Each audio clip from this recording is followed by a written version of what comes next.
Let's pray.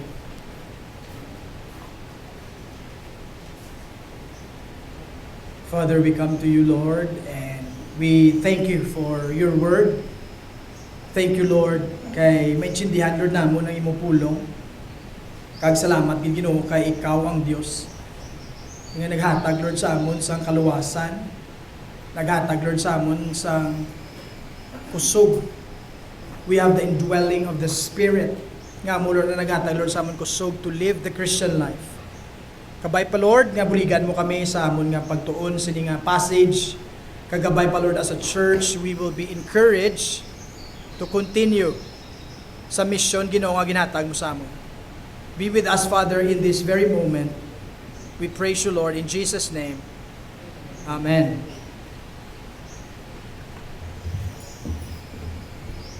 What is the mission of the church? What do you think is the mission of the church? Mga kauturan, madamo nga mga Kristiyaano, no, wala nag-disagree sa importance sa instruction ni Jesus before sa magkayab sa langit. Nga ang mission ni Jesus is actually to make disciples. That is important. Importante, nakatama nga instruction ni Jesus. Pero, sa aton nga panagkonsubong, even before in the past, madamo sa mga churches kag leaders nga nagadisagree sila sa central controlling importance sang Great Commission.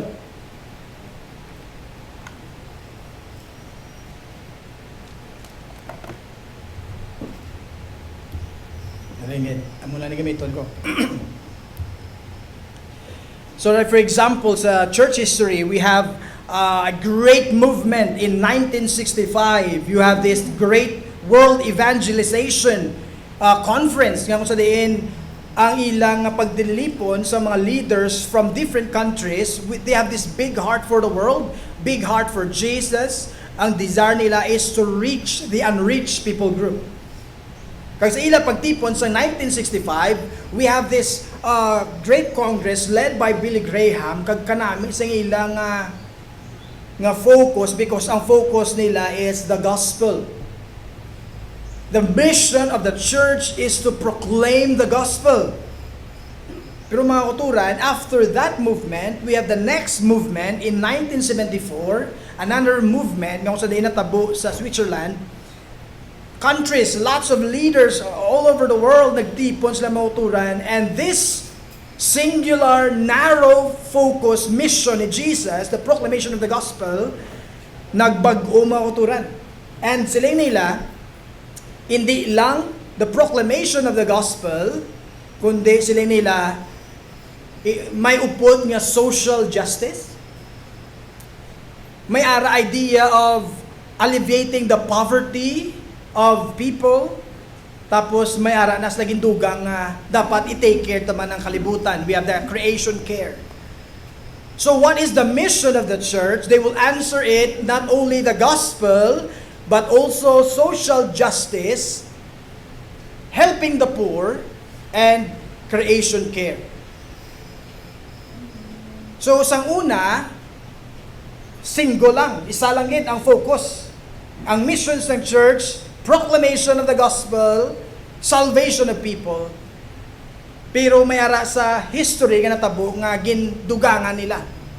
Kag sila nila dukangay ni kuno sa isa ka pispis no nga ang isa ka pakpak proclamation of the gospel, ang isa ka pakpak helping the poor or creation care or social justice. Kung ano man da ang mga malain nga nagakatabo sa sosyedad, dapat ibuligan, i-address sang simbahan. And ini nga movement mauturan nag-affect ni sa actually the way we do missions sa sininga panahon. Like for example, we have here a popular leader by the name of John Stott. Si John Stott isa ka faithful Bible preacher and teacher in the UK. Kag grabe ka influential. Kag ang masubo because he was the one who promoted this.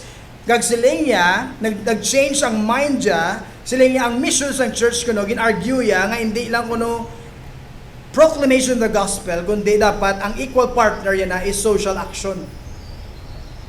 Kag sila niya, we give the Great Commission too prominent a place in our Christian thinking.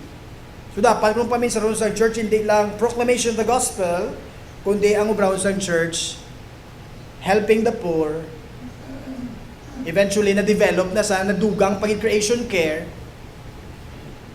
tipigan ang kalibutan, and again, as I said, this shift actually affects how we do missions today. Inatawag nilang ilang group, Integral Holistic Mission. Grabe ang pag-shift siya because when you look at other ministries, big ministries in other countries, and even here in the Philippines, makita natin that they abandon or even blur the mission of the church. Nag-focus sila sa social action, nag-focus sila sa medical mission. And they said, other ministries, nagkasiling, we are all about living out the gospel. So we don't proclaim the gospel anymore, we just demonstrate. And they're very excited and enthusiastic sa pag-ubra sang mga maayo nga buhat. Well, in fact, hindi man malain. So for example, sa ibang country, they paint their neighbor's house, they give relief goods, they collect foods and feed the people, they have orphan care, distributing medicine, combating poverty and other social projects. I have a former student nga sa Cebu, no, ang iya nga church under sa isa ka foundation. So ang church nga gin-plant, wala sila panimbaon kung may medical mission. Kaya kinanglan, nung gin-upod sa medical mission. So, kung damo sila activity sa sila nga bulan, wala man church. Because ang ministry is directed toward the medical mission. So friends, this is not easy subject. Pero mauturan, I want us to go back fundamentally sa scripture and I want to convince the church, to convince all of us, nga mabalik kita, kag magstay kita sa traditional, singular model ni Jesus as far as mission of the church is concerned. So ini nga mga model subong nga panahon, very attractive, pero mauturan ang problema sini because they undervalue the Great Commission kag ilagin underemphasize ang central mission ni Jesus Christ and overextends the role of God's cosmic mission on earth. So that's why may mga churches, for example, pag bisita namin sa Singapore, nagligad, may mga churches nga sang una, they are known for their evangelistic zeal. And try to imagine, like for example, the Salvation Army. Ang ilang ngalan, Salvation Army. So but sila they are soldiers of Christ, they in the past, they preach the gospel, ang zeal kag passion kag time nila ara da tanan mauturan na ginabuko nila telling people about Jesus. But because they have lots of activities, masubo mauturan because according to my friend nga nag-start sa Singapore, they actually hindi man total ang pag-abandon nila kundi na blur na, hindi na klaro kung nanugid bala ang mission sa church because they're doing a lot of things. May ang ilang church, may ara sang may mga store, may baligyaan sila sa dorilipan bala. Nung makabakal na barato lang, actually yung pants ko dito panalin. Nung nakabakal ko to barato lang. And they have lots of activities, kado hindi na clear sila kung anugid ba lang mission sa simbahan. And may mga ministries man nga, ang sa una ang ilang drive kag passion nila is, telling people about Jesus and discipling people. Pero masubo lang kay nag-drift away man sila sa nga mission and instead of focusing their effort on the gospel and salvation, nag-focus sila sa farming. Nagpananom sila for how many years, nagpananom sila, and eventually, mahayulang kaya nakarecover sila, ay nano nga, dito man kapakatuman, ginbayaan ta ang mission. Mga uturan, I pray that it will not happen to us. Hindi na sa matabo sa atin, mga uturan, by God's grace. And I don't know about you this morning. Ano yung expectations sa church? Ano expectation mo sa ministry ta? We will also feed the poor. We will help street kids or the homeless. Or we will counsel addicts. Distribute also relief goods to those who are affected. Mga kuturan, as a church, kabay patani, that we will not drift away. Because the mission of Jesus is narrow and singular. Pero aring surprise natin ay because in history, and kulang taon natin as sa subong, those people who are concerned, those people who took care for the poor and for the people who are affected are Christians, which is fantastic. Kagamunis ang namin sa aton by God's grace because kung may mga problema mauturan socially, we know mauturan nga ini is temporary suffering. That's why every time we involve in this movement, we want to make sure nga ang gospel is always being proclaimed. I think one example to that, ang pag-respond sa ministry, sa aton partner ministry, SMO. Not just distributing foods, but there's also an opportunity for us, some of you involved dira, Pastor Sir will preach there, we preach the gospel. Because we know, nga ang mahatag ta nga pagkaon, mauturan, temporary lang. Ang mahatag ta nga mga groceries, it will not last forever. Kundi mauturan, ang gospel, si Jesus nga ila makilala, will last forever. So that's why mauturan, we want to focus on the mission of Jesus, telling people about Jesus. And the question is this, have we really understood the agenda of Jesus? Have we really understand? Have we really understood His priority? Mauturan, there is a great need for clarity. Kinanglanon taliwat nga maklarify ini kung ano gid bala ang mission sa church. And to understand the mission of the church, we must simply go back to the mission of the Spirit-empowered Christ. So mauturan, in your notes, ara dirang aton mga points sa siningaga.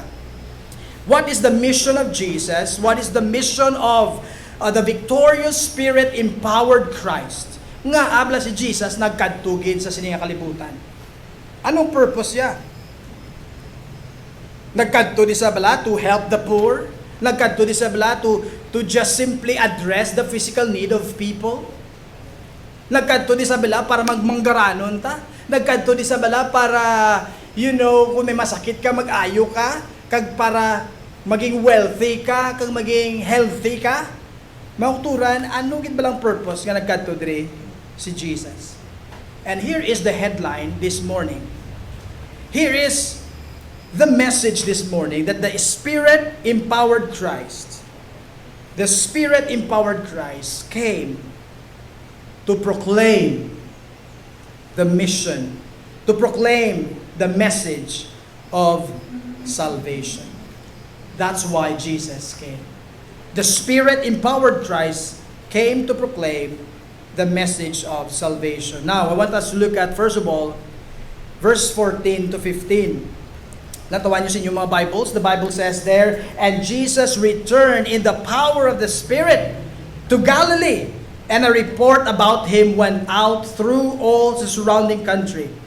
Kaganong activity ni Jesus sa verse 15? Natawan niyo na? Anong ginahimo ya? And Jesus taught in their synagogues, being glorified by all. And notice, Luke is showing us in this passage that Jesus, na kung balikan nato ng verse 1 and 2 sa chapter 4, amazing katama, no? Because si Jesus, hambal sa Bible, He is full of the Spirit.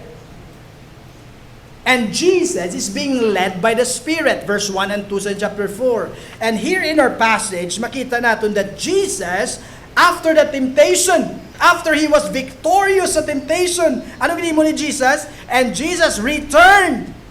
Returned in what? Verse 14. Returned in the power of the Spirit. Kagang activity isang Spirit-empowered Christ. Anong yung activity? Anong priority ya? Actually makita na din, no? The Spirit-empowered Christ is teaching in the synagogue, gatudlo sa mauturan sa ila tilipunan sa una. Nga do kaangay simbahan. And He is glorified by all.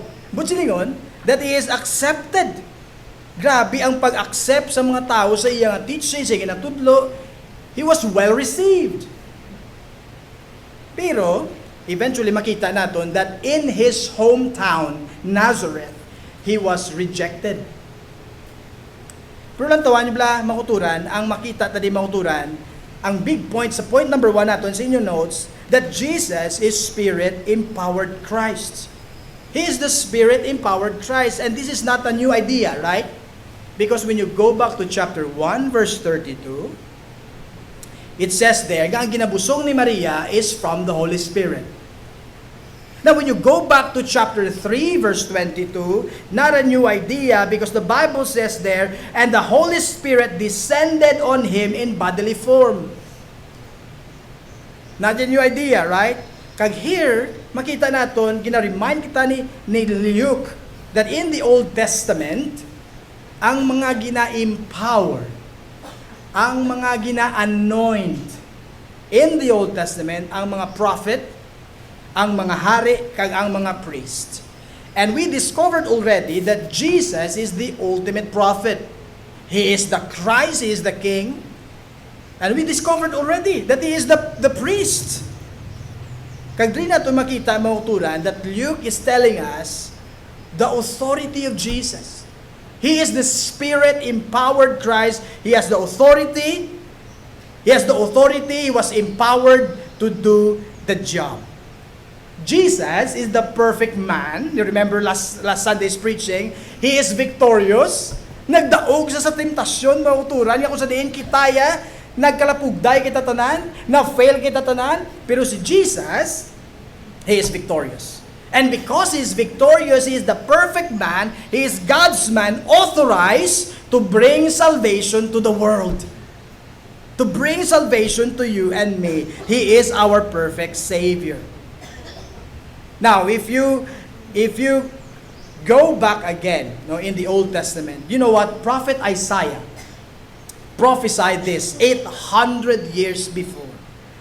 Isaiah chapter 11 verse 1 and 2, in your notes, ara dirang passage, makita natin, mauturan ng basang Bible, there shall come forth a shoot from the stump of Jesse, a branch from his roots shall bear fruit. And the Spirit of the Lord shall rest upon him. Oh, this is a prophecy 800 years before. The Spirit of the Lord will rest upon him, and the Spirit of wisdom and understanding, and the Spirit of counsel and might, the Spirit of knowledge and the fear of the Lord. Ara kuno kay Jesus. Because Isaiah is talking about Jesus. Now, look also Isaiah chapter 42 verse 1. Silindre, behold my servant, whom I uphold, my chosen, in whom my soul delights. I have put my spirit upon him. He will bring forth justice to the nations. So again, Isaiah prophesied that the Spirit of the Lord will rest on Jesus. Kaya makita natin, mauturo na fulfill na ni. And in our passage, Jesus is being empowered by the Spirit to do the task. Verse 18, ang ambali ng mauturan, makita man sa Isaiah, the Spirit of the Lord is upon me, because He has anointed me. Jesus is saying that this passage is being fulfilled in your midst. That's what Jesus is saying. Ang inambali Jesus, I am God's man. Ako ang hari, I'm the servant king nga magadala sang kaluwasan, magadala sang just rule sang Ginoo diri sa kalibutan. I am the one whom Isaiah prophesied. Okay.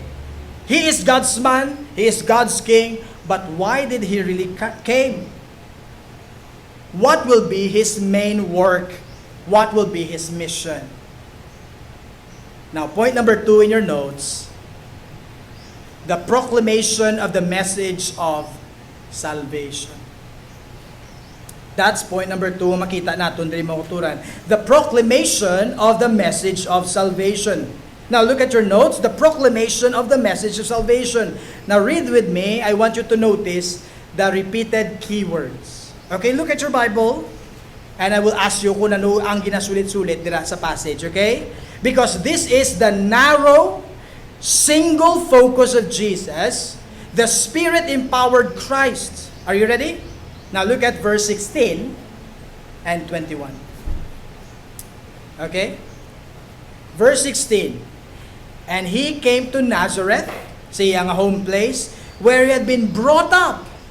And as was his custom, he went to the synagogue on the Sabbath day, and he stood up to read. And the scroll of the prophet Isaiah was given to Jesus. And he unrolled the scroll, and found the place where it was written. Verse 18. The Spirit of the Lord is upon me, because He has anointed me to proclaim good news to the poor. He has sent me to proclaim liberty to the captives, and recovering the sight to the blind, to set at liberty those who are oppressed, to proclaim the year of the Lord's favor. Mga kauturan, ano ang phrase o kung ang keyword nga ginasulit, mga kauturan? What do you think? To what? To proclaim.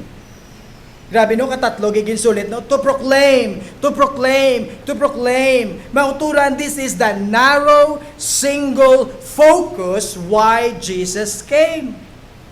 The Spirit-empowered Christ came to proclaim, mga kauturan, to proclaim, to proclaim.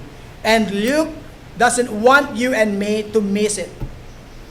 Basta gani ginasulit, hindi gusto sa author nga ma-miss na. Ginasulit siya kay importante na. Kag makita gid nato mga kauturan that he came to what? To proclaim. He came to preach. Now, wala ka mo na surprise na? Nga nagkadto di si Jesus to proclaim. Nagkadto di si Jesus para magwali. Wala sa nagsilay nagkadto ko di so that nagkadto ko di because I will die for you. I will die on the cross. Yes, eventually He will die on the cross. Yes, eventually itudloin na siya mga disciples. Yes. But here, makita natin mga kauturan, ginhambal ni Jesus that this is His agenda. This is His priority. To proclaim, to proclaim, to proclaim. But to proclaim what? To proclaim actually the arrival of God's coming kingdom. This is the essence sa pagkadto ni Jesus. He came to preach. He came to preach the message of the kingdom. He came to preach salvation. This is the singular, narrow focus. This is His mission, and this is the mission of the church. To preach what? To preach salvation. Now, let's look at 18 and 19 closely. Now, lantawan niyo verse 18 and 19. What is really the meaning of these verses? Well, it's clear that this passage ginkuha ni Luke. No? Ginkuha ni Luke, and of course, pagbasa ni Jesus, of course, klaro katama nga ini nga passage salin sa Isaiah. Nagalin sa Isaiah 61 verse 1 and 2. So si Prophet Isaiah nagprophesy sa that someday the Christ will come. And this Christ will actually bring the greatest rescue, the greatest salvation. He will come to save His people. Amo na sambot silingon mga uturan. Pero interesting because ini nga passage, madamo sa nagabasa sa nga passage, especially to proclaim good news to the poor. Gamo sa nagagamit sa nga passage mga uturan kay nagasiling sila, aha, this wonderful passage, ang gospel kuno, amo ni sa kunong proof nila nga ang gospel nga gina-preach is actually a gospel that will make people rich. Many false teachers use this text para i-prove nila mauturan ang ilang teaching on the prosperity gospel. A gospel that says Jesus came nga batakon kita ni Jesus sa aton kapigaduhon. Si Jesus nagkari para tagaan kita mayong lawas, kagaan kita sang manggad. He came to give our best life now. And they're claiming ang promise of future, in this future, kung ini nga promise, is now. So si Jesus kuno nagkadto di mauturan so that you and me will become rich. And all you need to do is just to trust Jesus. Mauturan, ina nga pagtudlo mauturan is actually a false teaching. Ina nga pagtudlo mauturan, tudlo mauturan sang panulay kag sang yawa. Kung sa diin, ina nga mga pagtudlo is false promises and nagatag sa aton sang false hope. And so, this is important. So, Pastor, what is the meaning of this passage? Nga kung sa diin to proclaim message of good news to the poor. What's the meaning of that? Now, kung magbasa kita Bible, importante gid nga ginaintindi naton ang context. Wala lang ta nagakuha sang verse tapos gamiton ta na sa kag ibutang naton ang aton personal opinion or interest. When you read the Bible in its context. And in Isaiah, listen to me, the context will help us actually, and reading the Gospel of Luke will show us what is really the meaning of this passage. And so, may mga ginbutang ko nga mga passages sa inyo, mga notes, yung makabulig. Pwede nyo na ma-assignment, pwede nyo na mabasa sa inyo mga balay. Wala kita sang time to read all of those verses, but here is the meaning of the passage. What Isaiah and Jesus mean actually is not material poverty. But the meaning mauturan sang sininga poor, the meaning of this is spiritual poverty. You know what? Israel, na exile sila, kick out sila sa promised land, from the promised land sa presensya sa Ginoo. Why? Because of their sin. Because they did not serve Jesus with all their hearts. Anong ginimo sa Ginoo? Kick out sila sa Diyos sa promised land. And because of that, they became spiritually poor. And to be spiritually poor, it means to be spiritually disconnected to God, to Jesus, from His presence. That's why sa Isaiah 49 verse 13, makita nyo sa inyong mga notes, you can check that. And also the idea of being spiritually blind and spiritually deaf. Makita natin Isaiah chapter 6 verse 9 to 13. Mauturan, spiritually they are deaf. Spiritually they are blind. Amo na sang context ng Isaiah. And because of that, they are actually spiritually captive by the devil. Mauturan, this is not something new. Because when you go to Genesis, if you go back to the big story of the Bible, the idea of being kicked out begins in Genesis chapter 3. When Adam and Eve fell into sin, ano natabo sila? Ging kick out man sila sang Ginoo sa Garden of Eden. And because of that, mauturan, nahamulag sila sa presensya sang Diyos. They were separated from the presence of God. That's the essence of death. They were exiled, they became spiritually poor, and eventually they died. Kag diri naton makita mauturan ang greatest need of all humanity. Ano ang kinanglanon sang tawo mauturan? Ano gid ang pinakakinanglanon sang tao? Ang pinakakinanglanon sang tao mauturan is not money. Because if our greatest need is money, ginpadalaan kita tani sang Ginoo economist. If our greatest need is leadership or politics, ginpadalaan kita tani sang Ginoo sang leader nga perfect to lead our country. Mauturan, if our greatest need is health, ginpadalaan kita tani sang Ginoo sang healer or fantastic nga doktor mauturan. But the Bible says our greatest need is the forgiveness of sins. The Bible says our greatest need is salvation, and therefore, what we need is a Savior who will rescue us from the eternal suffering under the wrath of God, not just from temporary suffering. I wonder, mga uturan, kung na-realize ang aton greatest need. Kag kun amo pa ni Japon ang need nga ara sa aton punauna kag tagipuso. Ang aton mga apo, ang aton mga kabataan, aton family and friends nga wala pa nakakilala kay Jesus, ang ila kinanglanon mga uturan, salvation. What they need is salvation. They need forgiveness of sin. And here, the Spirit-empowered Christ knows why He came. This is His agenda. This is His priority. And He knows His main job.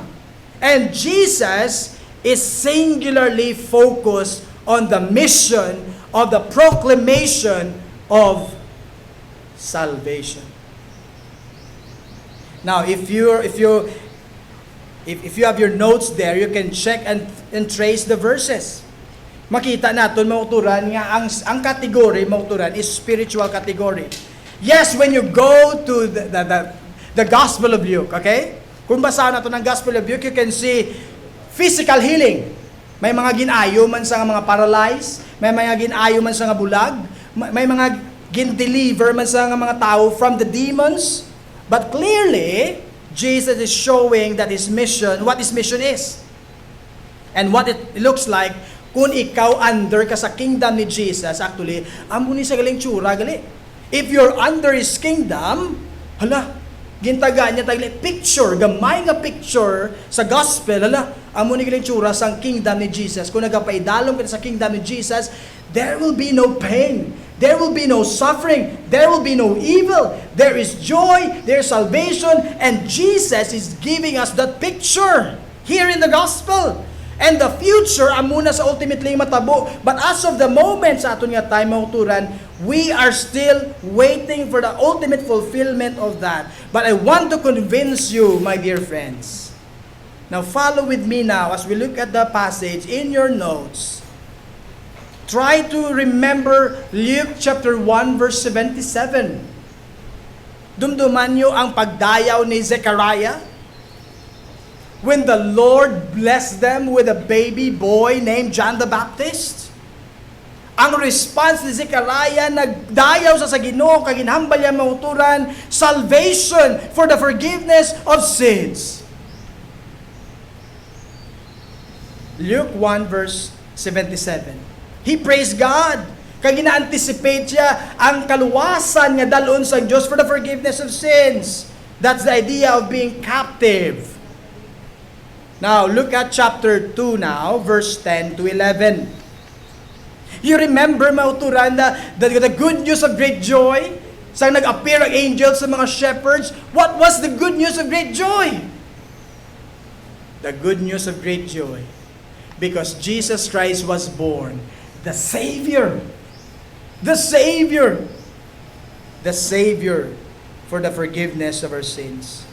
Now look at Luke chapter 2 verse 29 to 30. Nga kung sa diin si Simeon, nagahulat mauturan sang promise ang Ginoo, and finally nakita ni Simeon ang si baby Jesus. Kagano kabalo mo kuno response si Simeon?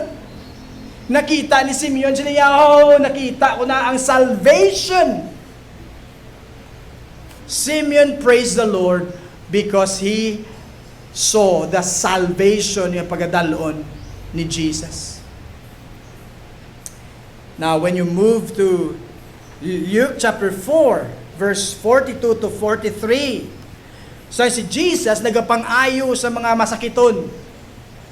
Pero si Jesus eventually nagpangamuyo sa aga pa. Ang mga disciples, wala sila kabalo kundi si Jesus, nag-ugtas sila na si Jesus man, damo-damo di gapangita siya, and many people nagalindia sila kay gusto sila mag-ayo. Kabalo ko mo kuno response ni Jesus in chapter 4 verse 42 to 43. Siling ni Jesus, I must preach the good news of the kingdom of God to the other towns as well, for I was sent for this purpose. Really? Jesus? Sila ni Jesus, this is my agenda. Damo-damo galin niya, mamasakiton, pero sila ni Jesus, I will go to the next town because I came to preach. Now, when you go to Luke chapter 5, verse 24, may ara, dira paralitiko nga nagmasakit, nga ginayo ni Jesus. Pero kabalo ka mo kung anong purpose ni Jesus nga ginayo, yato ang paralitiko. Humble ni Jesus, for the Son of Man has authority on earth to what? To forgive sins. Mauturan, when you go to Luke chapter 15, you have the story of the lost coin, parable of the sheep, parable of the lost son. What is the celebration there, mauturan? The celebration, sila nila, just so I tell you, there will be more joy in heaven over one sinner who what? Who repents than over 99 righteous persons who need no repentance. Kita niyo agenda ni Jesus? Nakita niyo single focus sang mission ni Jesus? Mauturan, to bring salvation. Now, when you go to Luke 19:10, you know, the story of Zacchaeus, right? A famous story. But look at the end of that narrative. Luke 19:10, ang ending mauturan is this: for the Son of Man came to seek and to what? To save the lost. To save the sinners. That is His single focus. The mission of the Lord Jesus Christ is to proclaim the message of salvation. Go to Luke 24.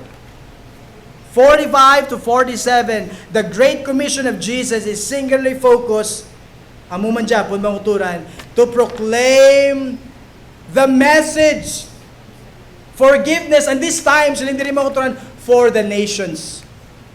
Amuman isa. And when you go to Acts chapter 1, verse 8, sila ni Jesus, you will be my witnesses. Not only here in Jerusalem, in Judea, in Samaria, but to the what? To the uttermost part of the earth. This message, mauturan, is a global message. And the mission of the church is to proclaim the message of salvation. Amen. No, nag-amen sa, no? Mauturan, nakita na natin, mauturan, ang clarity, ang singularity, ang pagka-narrow sang mission ni Jesus. Okay, Pastor. Now, listen.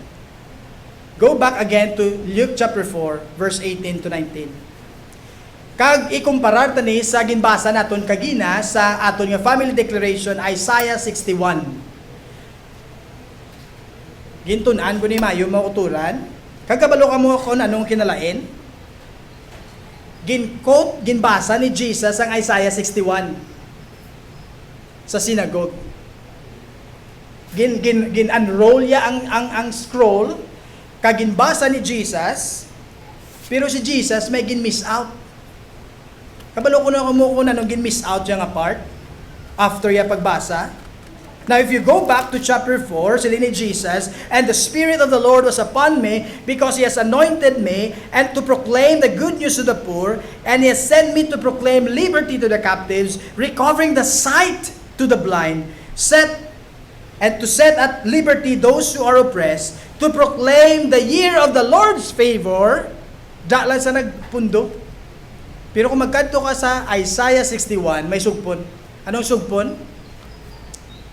And also the day of judgment. The day of vengeance. Pero pamangkot mo ni, nga wala gintapos ni Jesus basa ang Isaiah 61 verse 1 and 2. Nga nagpundo sa mauturan sa day of the Lord's favor, Kag ang day of judgment, nga wala yung ginambal ang day of judgment, oh? Ha? Si Jesus bala nahadlok mag-preach judgment. That's why ginutod siya lang kay basi ma-offend ang tao, mauturan, ma-offend ang mga tao nagapamati siya. Mauturan, no. Jesus stopped there. Why? Hindi tungod hadlok si Jesus mauturan, kundi mauturan, the Spirit-empowered Christ came to proclaim the message of salvation. In His first coming, Jesus came to bring salvation. Naintindihan niyo mauturan?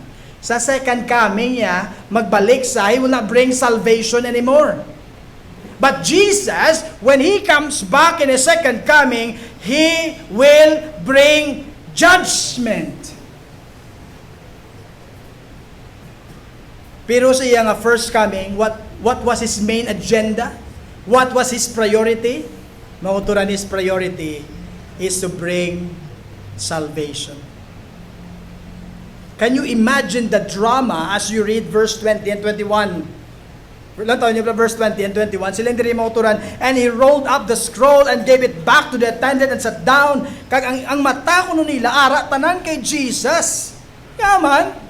Because wala yung tapos ang reading. And Jesus said, sila ni Jesus, today, this scripture has been fulfilled in your hearing.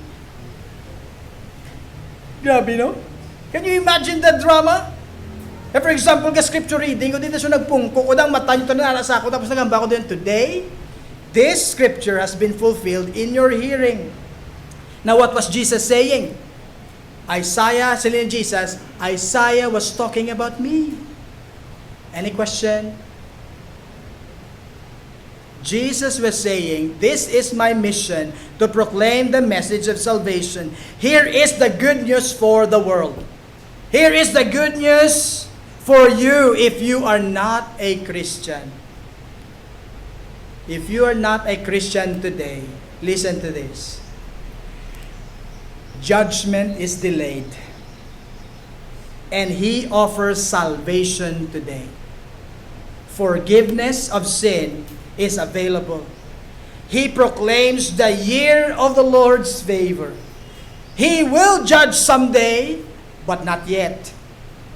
Today is the day of salvation. Repent and believe in Jesus now. Friends, what is the mission of the church? As we learn today from Christ, empowered by the Spirit, the church is called to proclaim the message of salvation.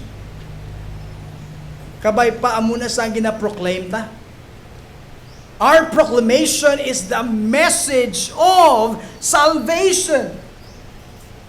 Kagkabay pa tani, hindi tada magalin sa pag-proclaim sang tutuod nga salvation, tutuod nga gospel. Because mauturan, there are lots of people today, they're not proclaiming the true gospel. Kagamuni sa masubo ba, si ang gospel, ang good news nga napatian mo, hindi ang gospel nga tutuod nga ginawali ni Jesus. Kaya duduman may sa kastorya, mauturan, sang unang panahon, grabing slavery sang una, pero nag-abot ang tiyon sang 18th century, gin-proclaim na. There will be no slavery anymore. There is a proclamation nga emancipated na ang tanan ng mga slaves. Wala pa to social media sa una, so matabo na mauturan, gina-proclaim lang sa kada lugar. Here is the proclamation!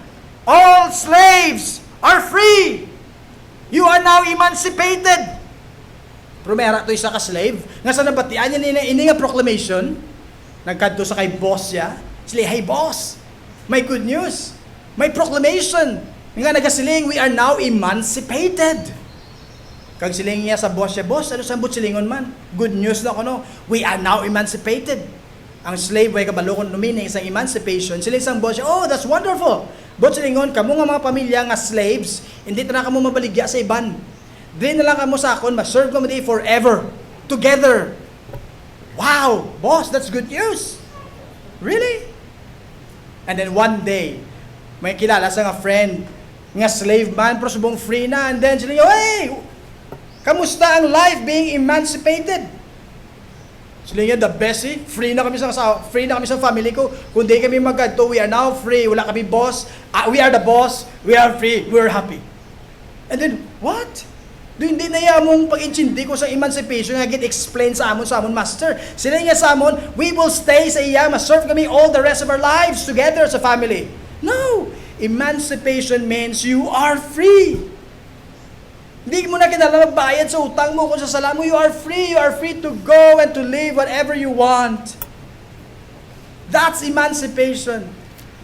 And I don't know, sa siningaga, mahuturan, kung anong pag-intindi natin sa proclamation sa gospel. Because the proclamation of Jesus, the proclamation of good news, it means that you are now free not to live what you want, but to live according to God wants. You are free. Jesus died on the cross, and therefore, you are now free to live your life according to God, what God wants. This is the gospel.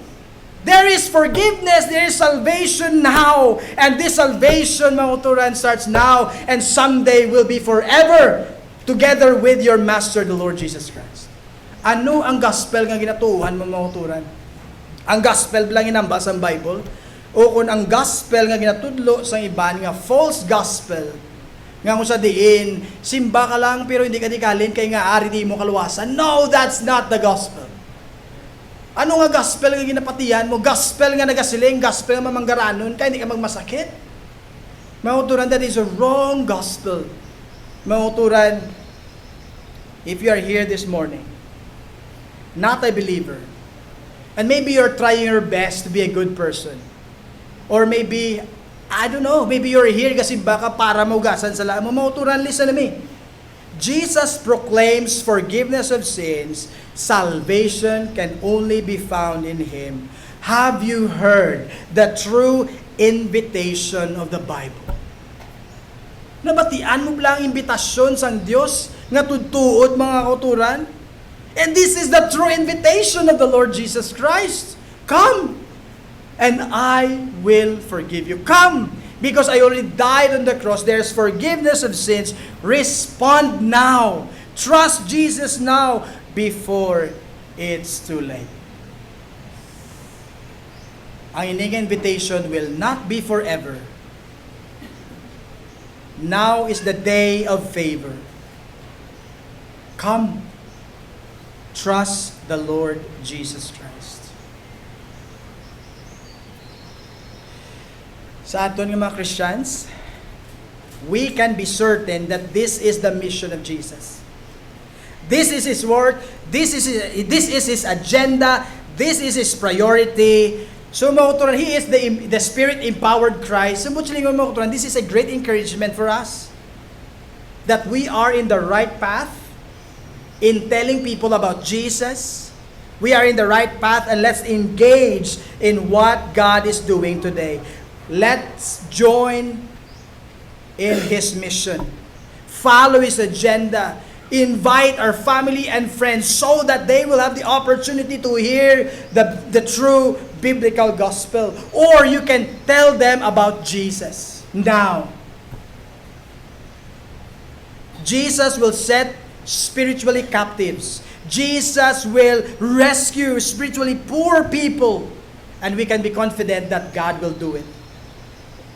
As we go and share the gospel to our family and friends, classmates in our community, Jesus, nga nagpadala sa aton mga uturan, will empower us to set free those people who are being captive by the devil. What a great encouragement, right? To continue in our Bible studies, in our community groups, to continue our home Bible studies, to continue reading the Bible together one-to-one.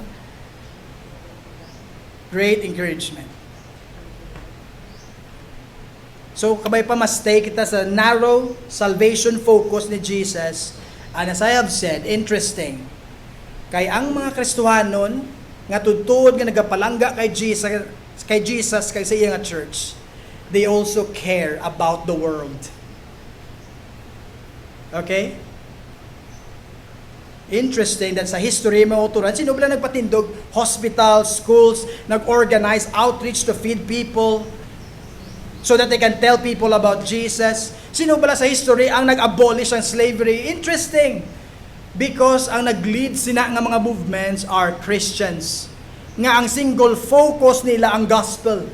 They care about the spiritual soul of the people and they also care about the physical aspect sa sining mga tao. But as a church, we can do everything and let us be on guard not to drift and abandon or even blur the gospel message. I pray that this will not happen to us. Let's be single-minded. Focus on the mission of salvation. Agam muna sang dream, kag ambition ko mga uturan sa aton mga kabataan, kag sa aton mga young people. That they will know and love Jesus with all their hearts. Who will lead that? Who will lead? Who will initiate? Interesting mga uturan, may mga nag-sign up sa aton baptism. As I have said, nag-sign up sa aton baptism. Number 1 is my daughter, si Ana.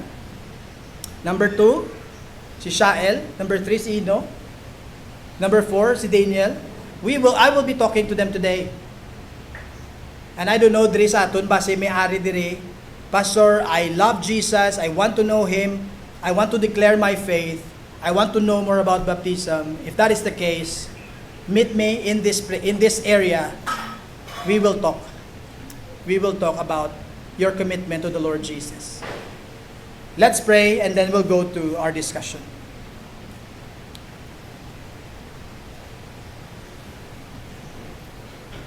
Father,